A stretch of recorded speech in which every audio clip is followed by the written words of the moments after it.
Hi, 8th grade. It's good to be with you again. I just finished checking your quizzes a little bit ago, quiz 2s. Thanks for handing them in. I had every one of them. So honestly, I'm sorry, but I worried that maybe they wouldn't all come back. But they're all coming back. So good work. Great job. How are the grades?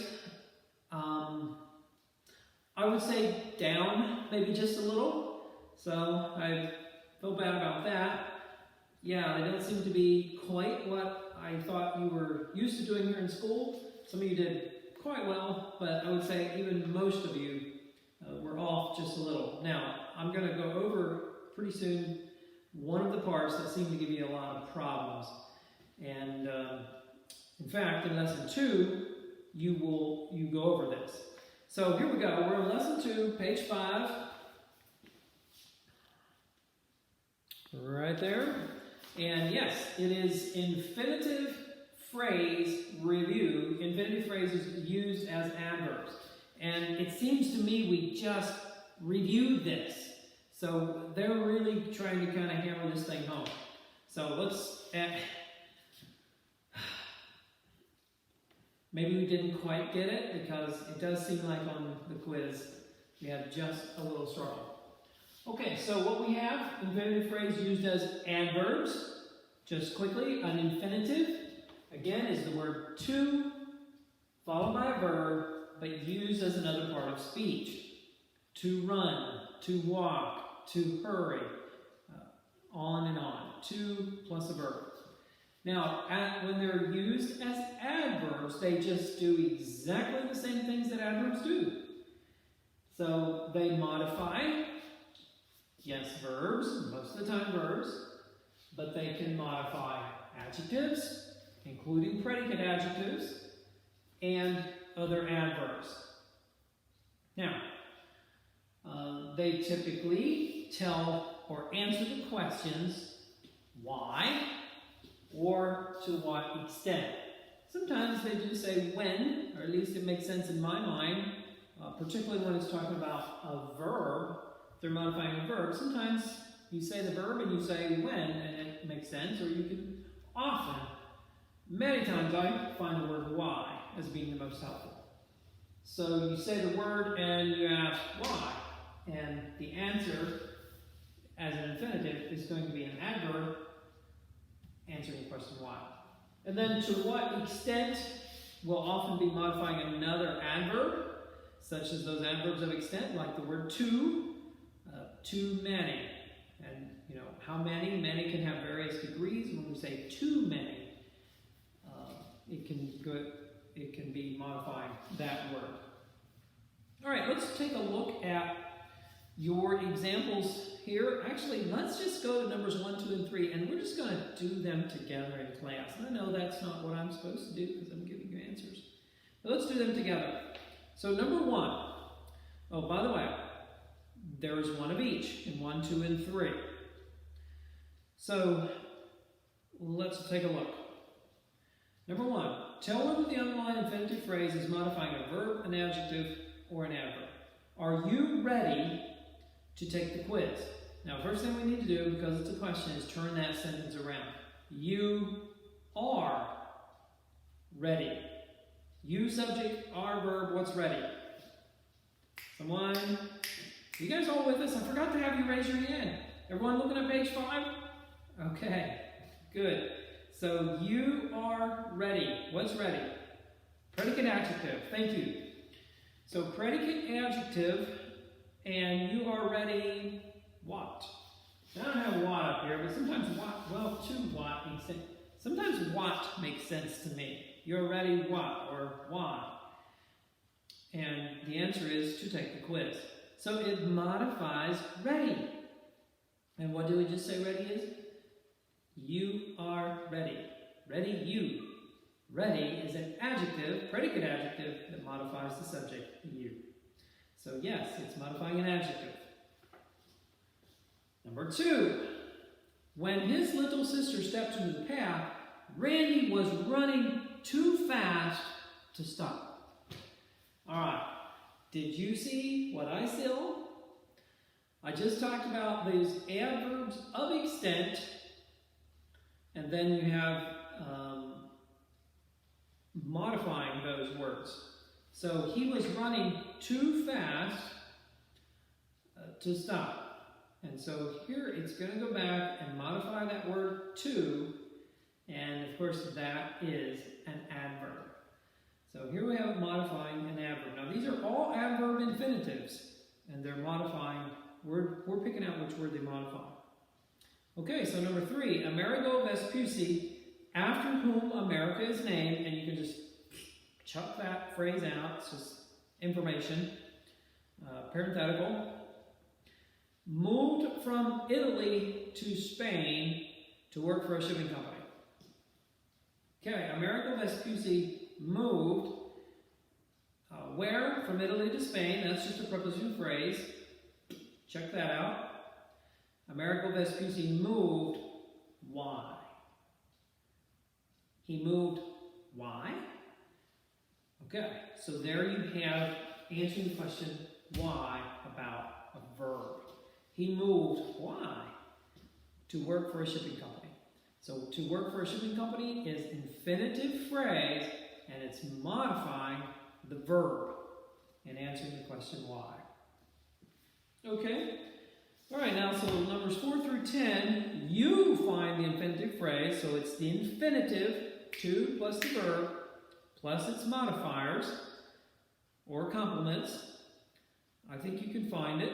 We were stunned, this is number 4, to hear about the martyrdom of John Troyer. We were stunned, or we were stunned. We were stunned. And then there you see it, to hear, but we need the whole thing. To hear about the martyrdom of John Troyer. So you should underline, to hear about the martyrdom of John Troyer. And yes, you want to point to stunned. Okay. Now, on 11, 12, and 13, we have the problems. This is the part on quiz 2 that gave you all the stress. And I don't think any of you there were 5 of them on the quiz, and I don't think any of you got them all 5 right. And the sad part, they were 3 bangers. Every one was 3 points. So they were heavy duties. Every time you miss one, boom, 3 off. So it was, I didn't enjoy grading that part, I'll admit. I don't know why they gave it so much weight, but they did. But here we go. Write the function of the infinitive or infinitive phrase. Okay, now we want to switch gears, so listen to me carefully. Now, are you there? Don't let this confuse you.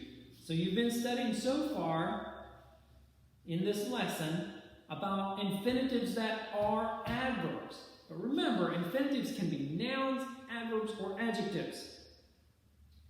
So now we're going to decide what is the infinitive. Is it an adverb, a noun, or an adjective? So, how do you tell? Okay, so first of all, many times they're nouns. They're nouns if they do a noun function. If they're the subject of the sentence, often what we've been seeing, and here they are at the end, is it a direct object?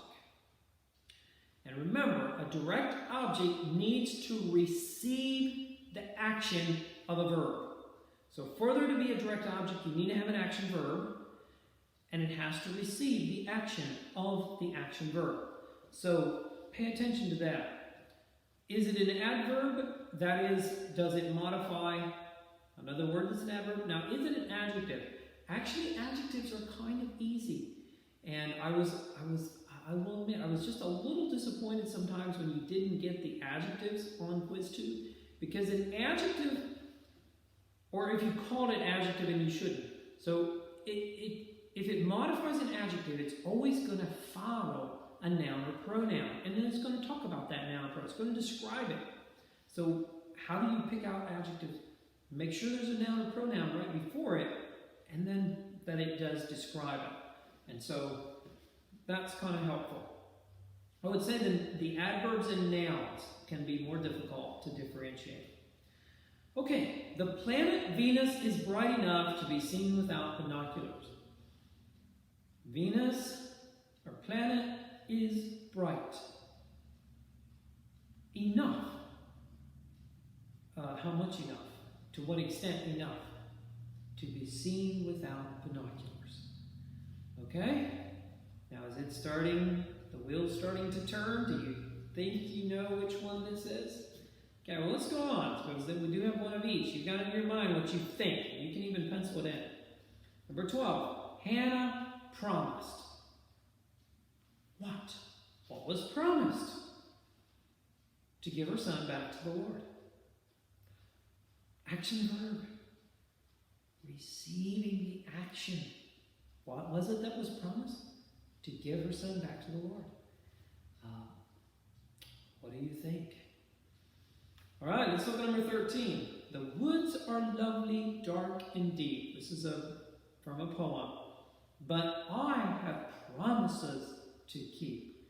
So what Robert Frost is saying, as he's walking through the woods, it's so inviting to go look and see and veer off the path and go do something.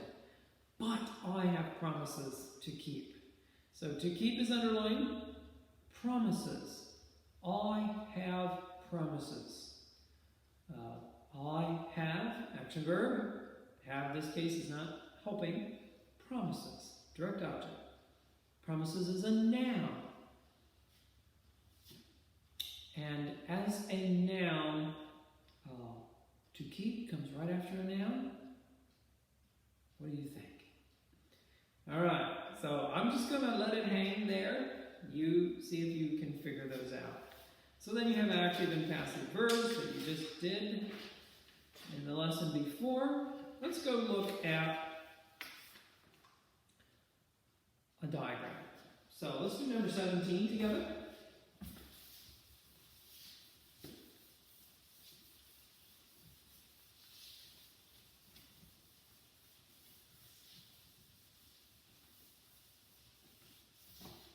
So here we go. The youth are going to New York City to distribute tracts. So when you see a subject, yes, youth.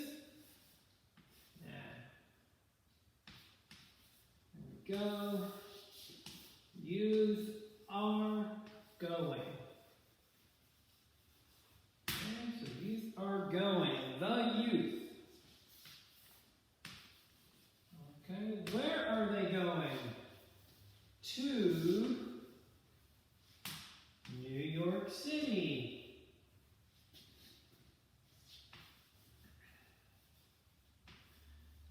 Okay, you may want to rethink that right now. Why are they going? So I see an infinitive phrase. Why are they going? Well, to distribute. And I'm afraid I'm going to run off the side of the board. I can just turn this thing.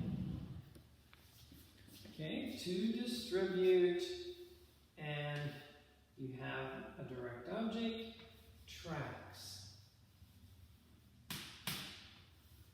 Okay, so there you go. Now these look very similar because one is a prepositional phrase, to with a noun.